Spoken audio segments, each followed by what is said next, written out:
Shabbat Shalom. This morning, we are almost at the end of the first book of the Torah, Bereshit, Genesis. We are ending we have one more parashat, and we ended the whole book of Genesis. And it's a preparation for the next book, Shemot, Exodus, which is going to tell us about Israel coming to Egypt and living in Egypt at the process of getting out of Egypt. But as we have here the story, as you have been listening through the time, this is now the final encounter of Joseph and his brothers. But Joseph in a totally different situation. First of all, start by Vayigash means that Judah got closer to Joseph because he wanted to tell something. Already Joseph has told the brothers that they are going back to Canaan, but he is going to keep Benjamin as a slave because they found the goblet on his possession. Now, what is interesting, the last week at the end, we see that the 10 brothers, all united, they gave themselves as slaves to Joseph for their brother Benjamin. What it means is that they already have changed, they have matured. You know, at the beginning, they tried to kill Joseph because was the son of the favorite wife of Jacob, and Jacob had created a little monster in Joseph, no? And they wanted to kill him. He used to have dreams, he used to prophesy, and things, and he was always above everybody else. Joseph, during all this encounter, has been listening to them talking. They didn't know that he could speak Hebrew because he used an interpreter to talk to them. This interpreter was supposedly telling Joseph what they were talking about. But when the interpreter was not there, the brother will talk among them, and they thought that Joseph couldn't understand. And Joseph understood everything, and he was able to prove to himself that the brothers were different. Then the test that Joseph had been giving to his brothers was a test to know if they really had changed or not. To be sure if their attitude was different and they had renewed themselves. And was very obvious by the answers, because they didn't know that Joseph was able to understand them. He knew that they were talking the truth. Now, in this moment comes Judah. And already we can see here Judah as the leader of the 11 brothers. He was now the leader. He was the spokesperson. If you remember, in prior parasha we saw in chapter 38 that mention specifically about Judah and his life. In the passages that is talking specifically about Joseph. And here, later on, and I'm going to say much later on, develop this idea about the two types of Mashiach. The Joseph type Mashiach, Ben Joseph Mashiach, is the idea of the suffering servant. And from the other side, the Ben Yehudah Mashiach is the triumph Messiah, the conqueror Messiah, where the Davidic line, the kingship line, is going to come out. Then these two pictures are portrayed in the scriptures, and they are going to develop an idea. Now, we go back to this parasha of this week, and we see how Judah, in a very special, emotional discourse, he appeals to Joseph to please be gracious to them. And Joseph, after hearing him, he couldn't take it anymore. He had cried before, privately, but at this time, he couldn't stop it. And he asked all the court to leave. And he cried out, that they say that they hear in the court of Pharaoh. He say, am I Joseph, your brother? In that moment, the 11 children couldn't believe it. Can you imagine the shock that they had? Joseph was finally speaking to them in their language, and they were able to understand him. And in order for them to totally know that he was Joseph, the Torah describes it in a special way. He came and hugged them and kissed them. What it is a picture that is going to give it to us the idea that the approach is from the side of Joseph, not from the side of Judah and the brothers. This picture, we can use it in a beautiful way. And I say pure picture, an illustration in a very allegorical way about the realization of the Mashiach with the people of Israel. In which way? You know, let's look at Joseph for a while, how Joseph was.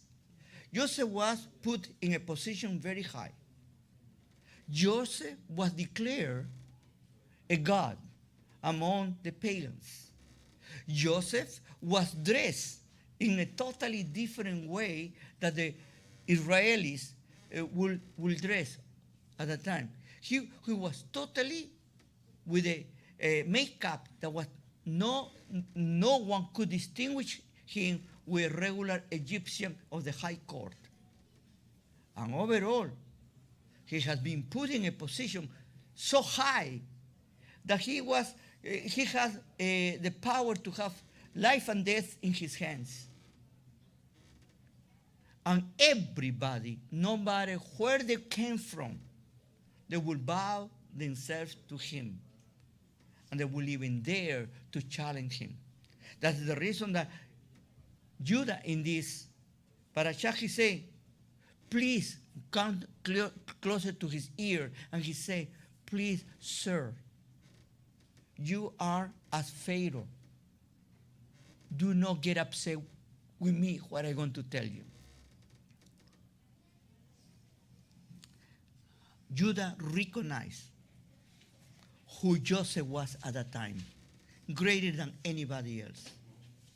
But something interesting about the group of Judah and his brothers.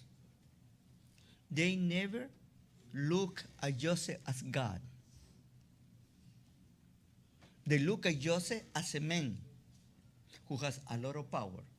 And he had a special mission, or he was especially dedicated to something. And again, who is the one that tells or reveals who he is? Are the brothers of Joseph who say, oh, you are Joseph. I didn't know that you were Joseph. Now I understand. Never ever happened that. They didn't have a minor clue. Totally the contrary. For them was somebody, he was a foreigner.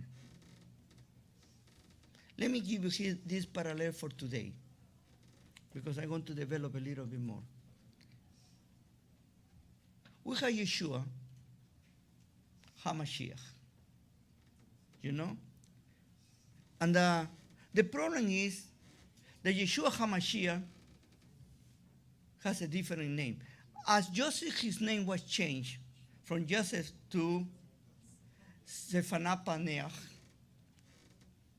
Now, this Yeshua, his name has been changed as Jesus Christ. Okay? Yeshua now is Jesus Christ. Zephaniah is now the son of the God called Pharaoh. Jesus Christ is the Son of God.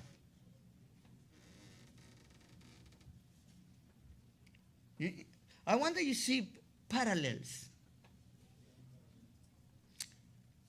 What is the reaction of the Jewish people to Zephaniah? Don't touch me. You can kill me. You can destroy me. Fear. I need you to live in your domains. You know, especially in the Christian domains, the Jewish people, they needed to bow their head to the Christianity and to the religious people. And if they didn't accept it, Jesus Christ, what happened? The Inquisition, your neck was down. Still today, the anti-Semitism of the church is strong.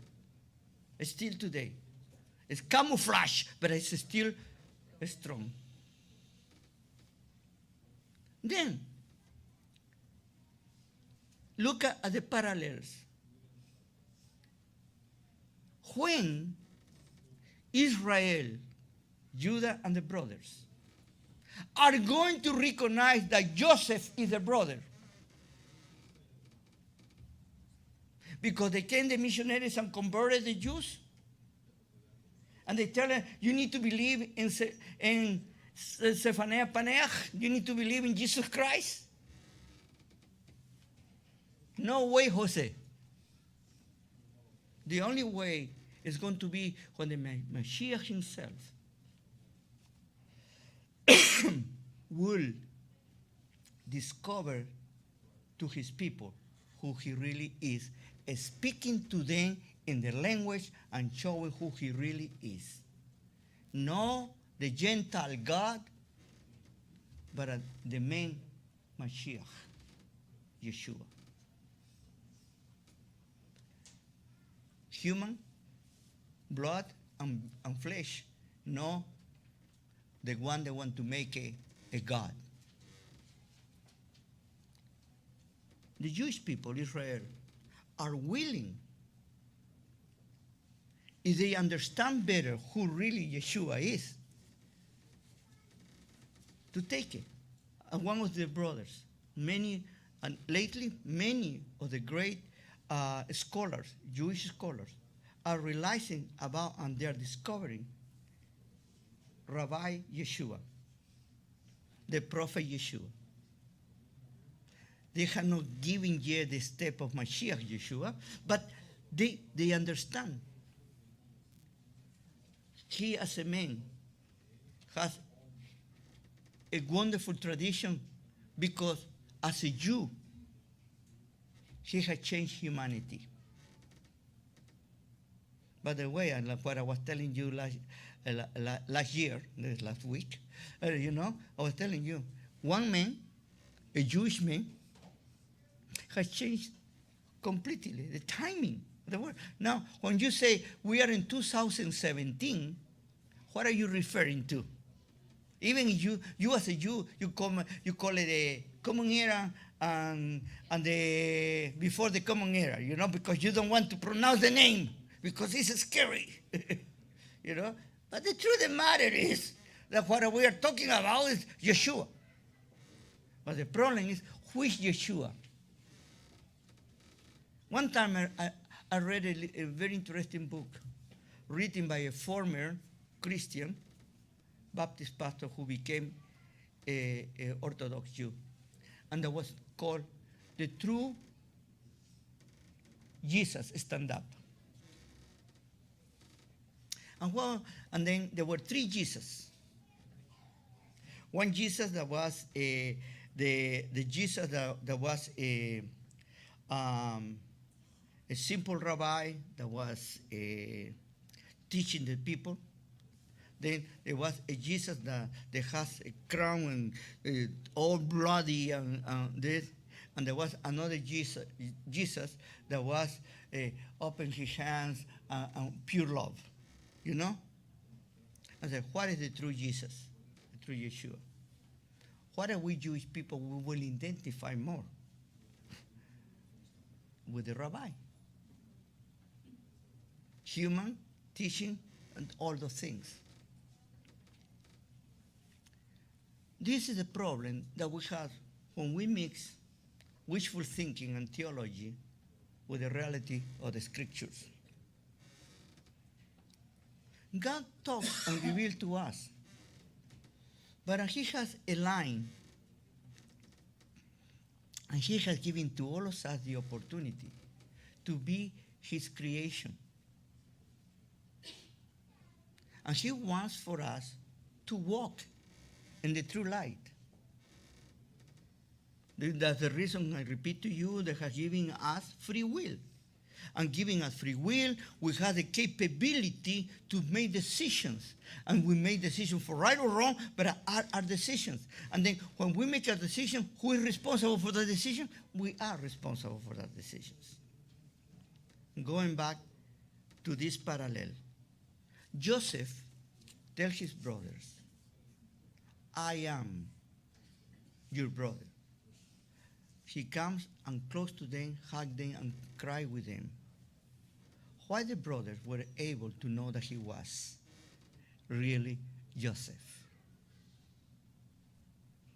At the beginning, they didn't want to believe it. They were astonished. They were out of their mind. But what made them believe? Because he spoke to them in their language. If we look in the approach of the Torah,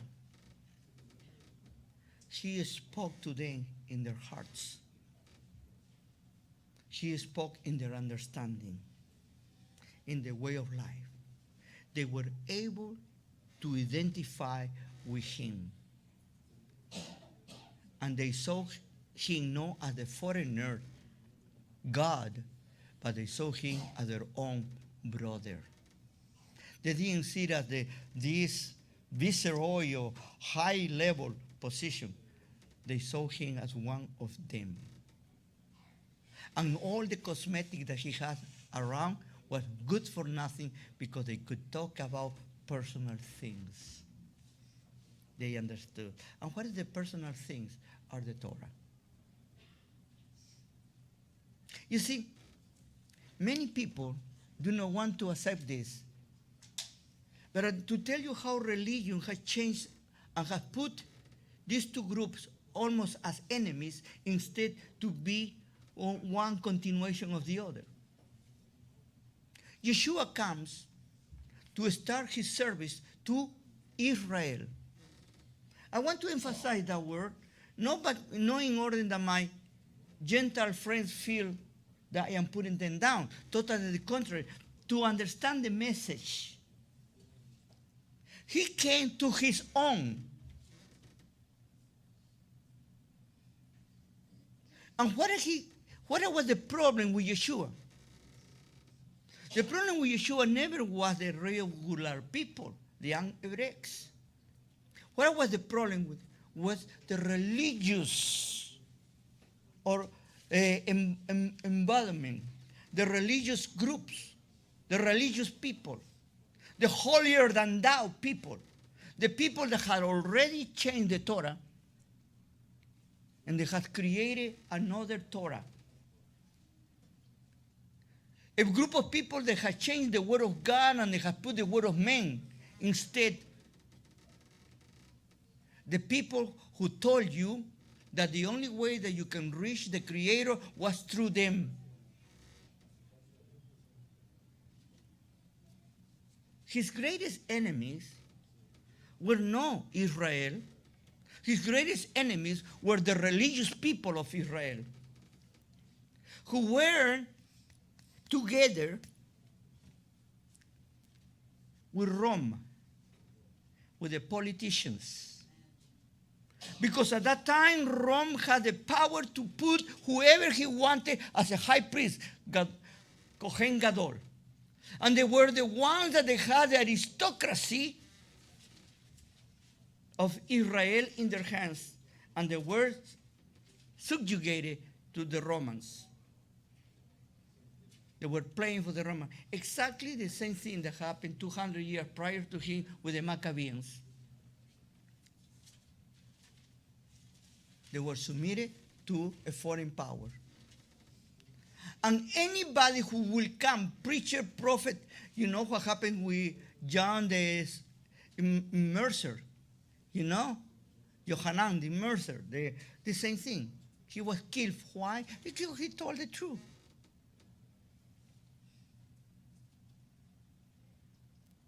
Because the religious, organized religion is in conjunct with the politicians, with the government.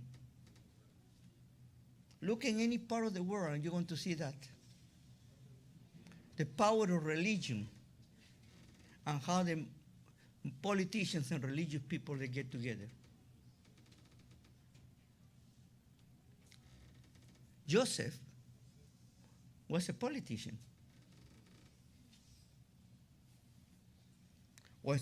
But he was doing a lot of good. He himself said, do not worry to his brother, that what you intended for evil, the Creator did it for good. Many times I look at Israel and the today rejection of Jesus Christ is a way indirectly for Israel to keep faithful to the God of Abraham, Isaac, and Jacob. And they are not rejecting the true Yeshua.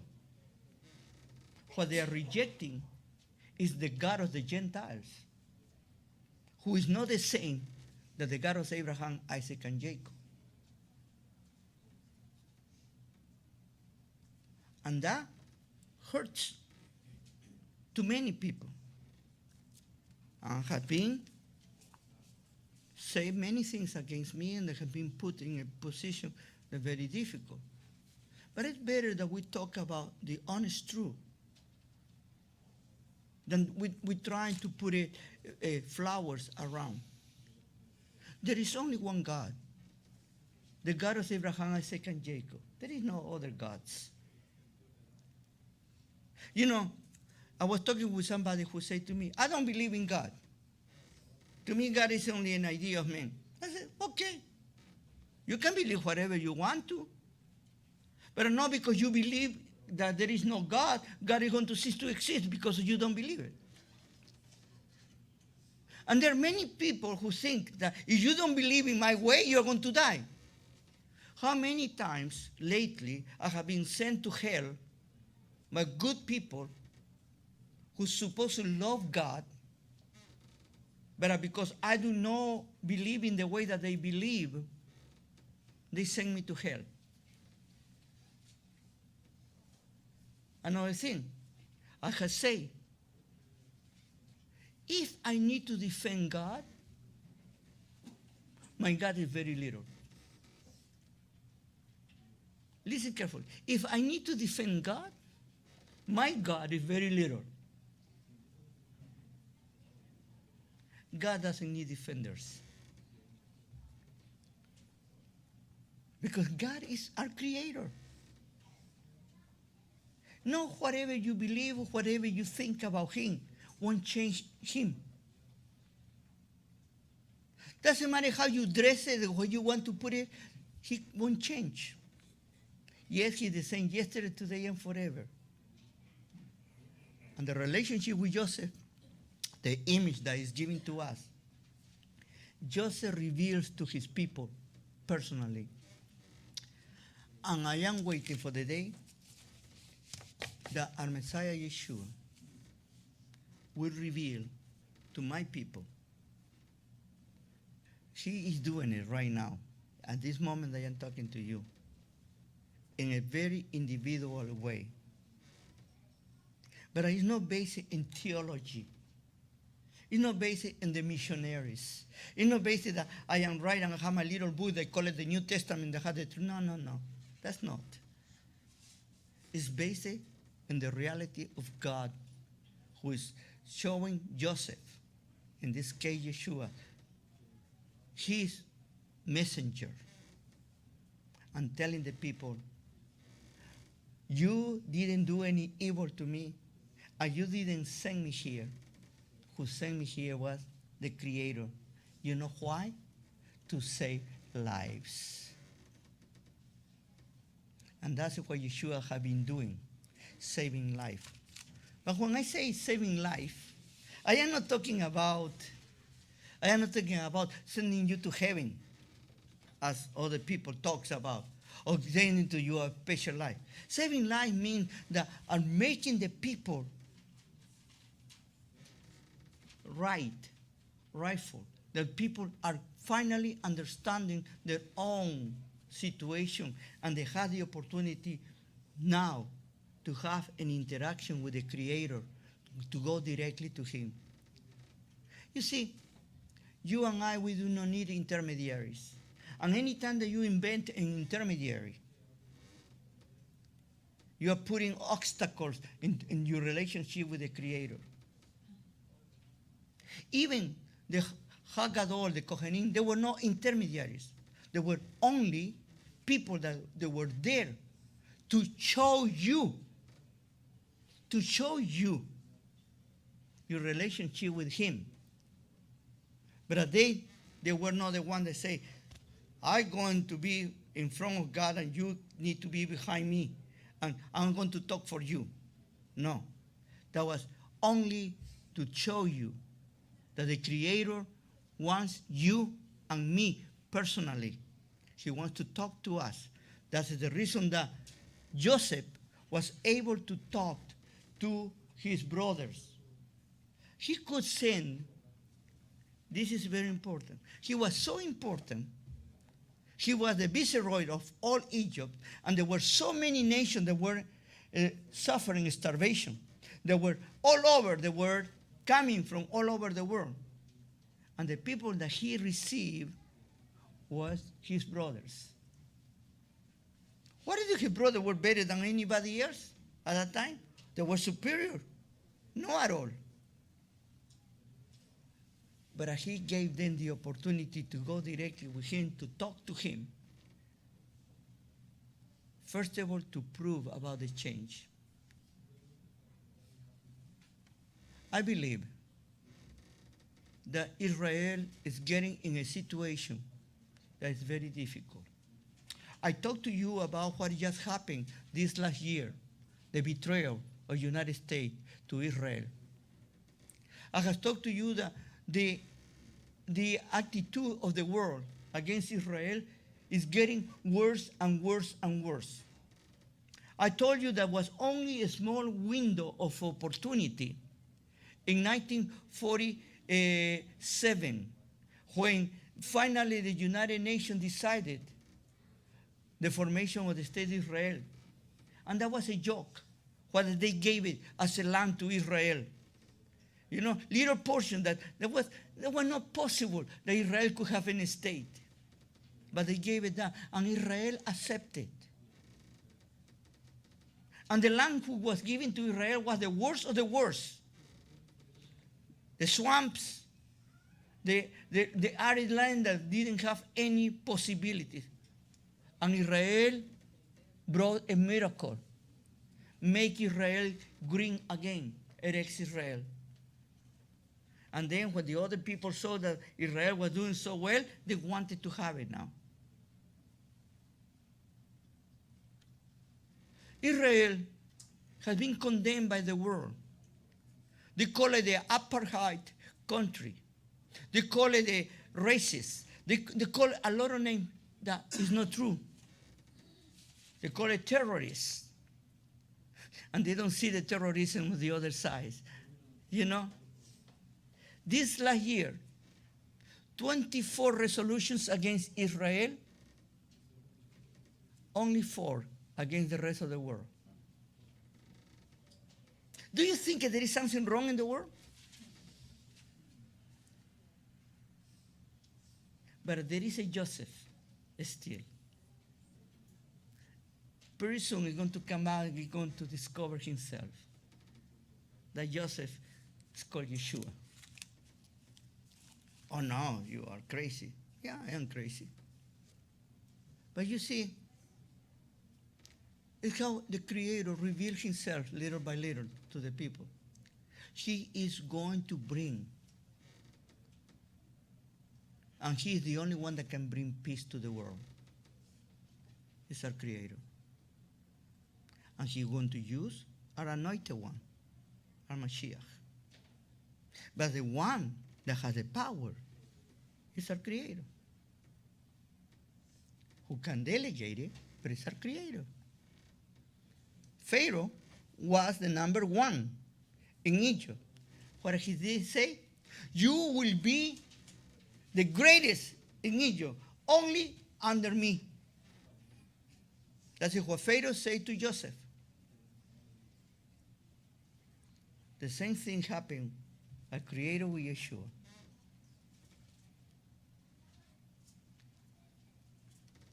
We are in a situation right now that we see how fast it's changing the world. For a long time, we thought that Israel was going to be like other nations. And you don't have an idea how much Israel wants to be like the other nations. That is why Hanukkah is so important to understand it. That is so important to understand this different thing that has happened to Israel. And we're going to see it later on when we go to Shemot. It's not a coincidence what happened to Israel getting out of Egypt, but before getting out of Egypt, got in Goshen. You see, look at what is happening. Israel is forming a nation. 70 people went to Goshen. The number 70, as you know, is not really exact number. It is only gematria. You know, it is to give us an indication that was the perfect number that was fulfilled at that time, and 10 means forever. Then, that nation is going to be forever, that was perfect. Arrived in Goshen. They gave it the best land. And they were able, for a period of time, grew up as a nation. But a little by little, with the passing of time, they become more accustomed and more assimilated to the rest of the world. And they start losing their own identity. Then the Creator sends a Pharaoh who didn't know Joseph. And when he sent a Pharaoh that didn't know Joseph, what happened is Israel started suffering. And what Israel asked to the Creator?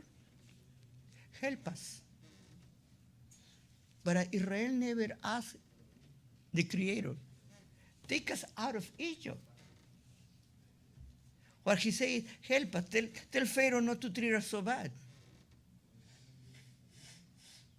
Because Israel was very comfortable at that time in this new place. And Israel was losing their identity and importance as a nation who is going to be light to the world.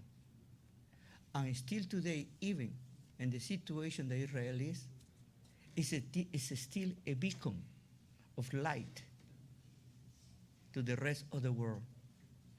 And we can see it by the behavior of Israel.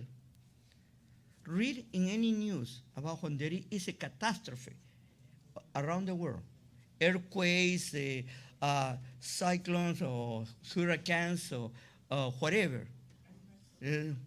fires, whatever. Who is the first country to respond? Which country has a mobile hospital to help their own enemies? Which country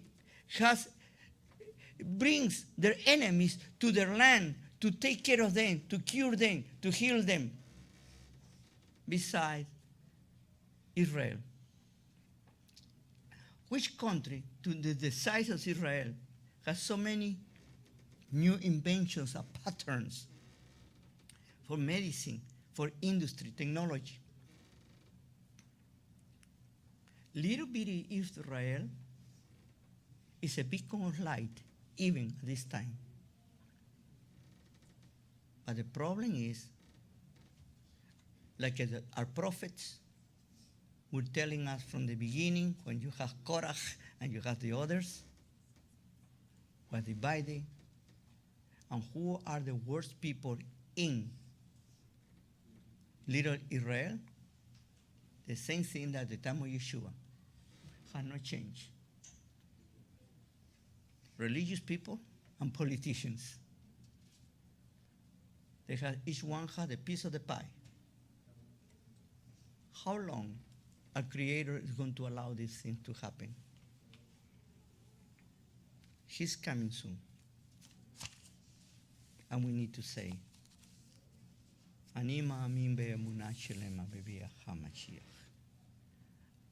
believe with perfect faith in the coming of Messiah. And even though he is a little